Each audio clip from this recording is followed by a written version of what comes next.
Здравейте от Калифорния, скъпи приятели, аз съм Зиребел.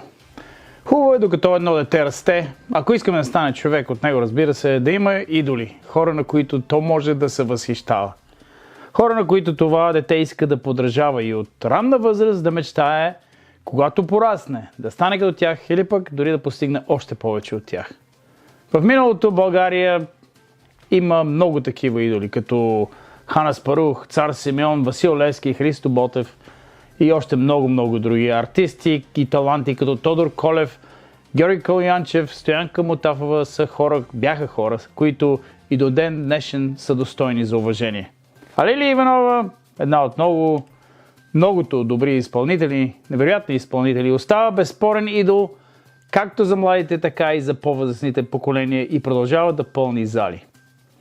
Но за съжаление ми се струва, че днес тези истински идоли започват лека по лека да бъдат заместени с фолк певици, които пеят как ще те разкъсам, ще ти разкажа играта, ще те разбия, да ме купиш Ферари и подобни идиощини.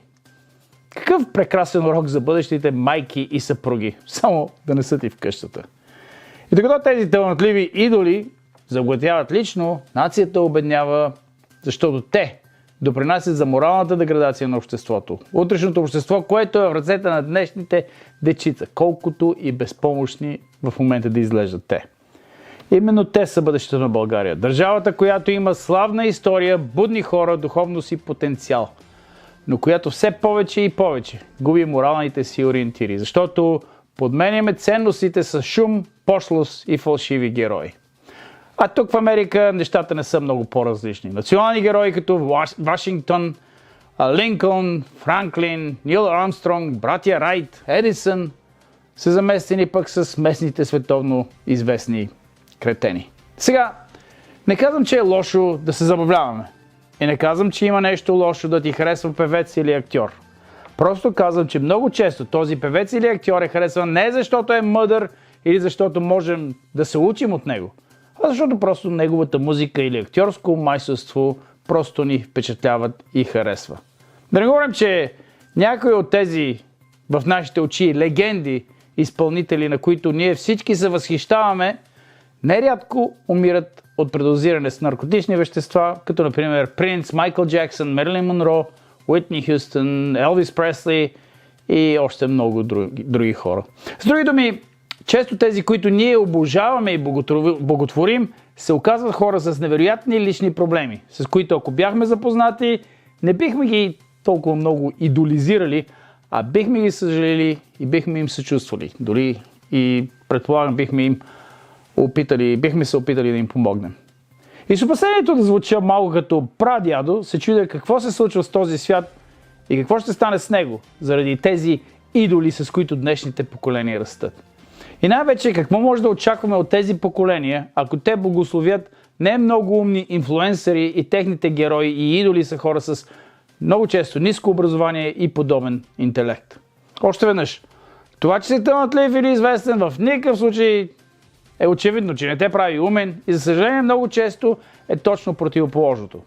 В никой случай, още веднъж не казвам, че абсолютно всички известни изпълнители дават лош пример или са глупави, или пък не са достойни за уважение.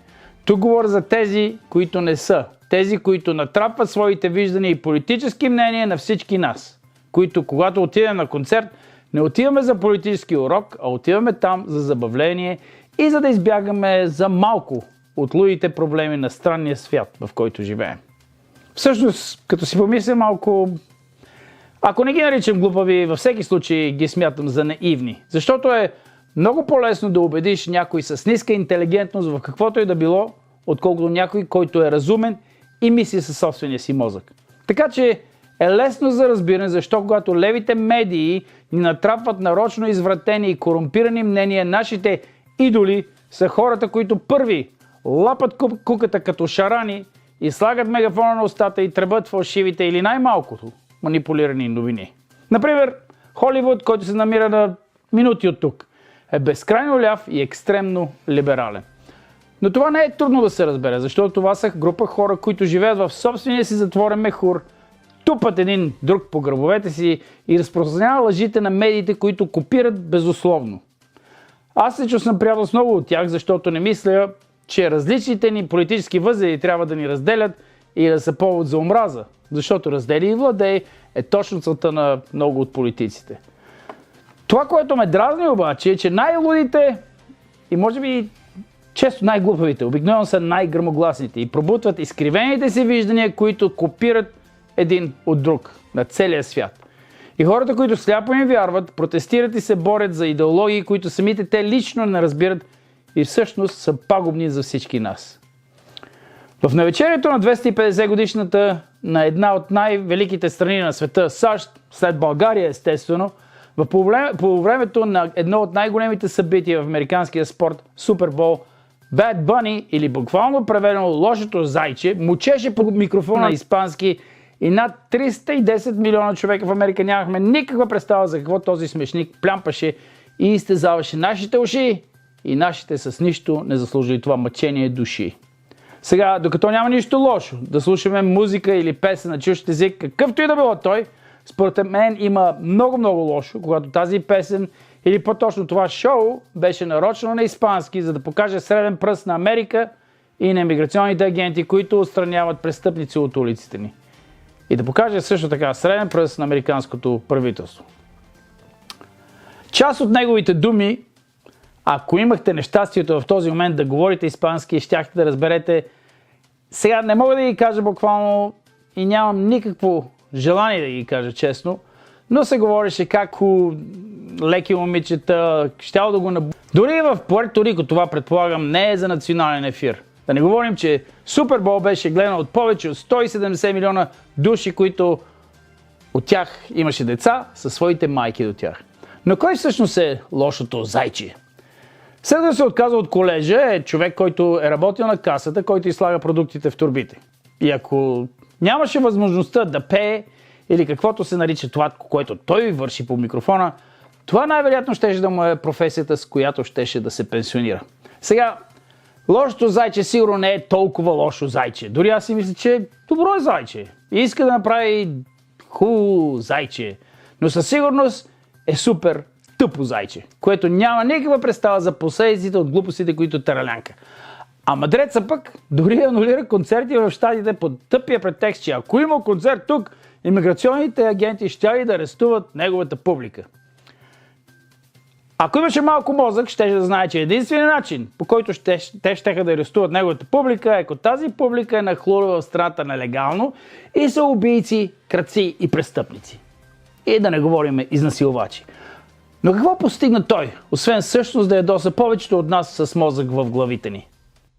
Какво постигат екстремно левите тъпократи комунисти тук в Америка, като проповядват да приемем за нормално трансджендерска смяна на пола и осакатяване на малолетни деца, отворени граници, за да могат всички да дойдат на готово, дали при нас или при вас, и да напуснат скапани страни, от които идват не защото там няма какво да правят, а защото е тук по-лесно да бъдеш мързелив.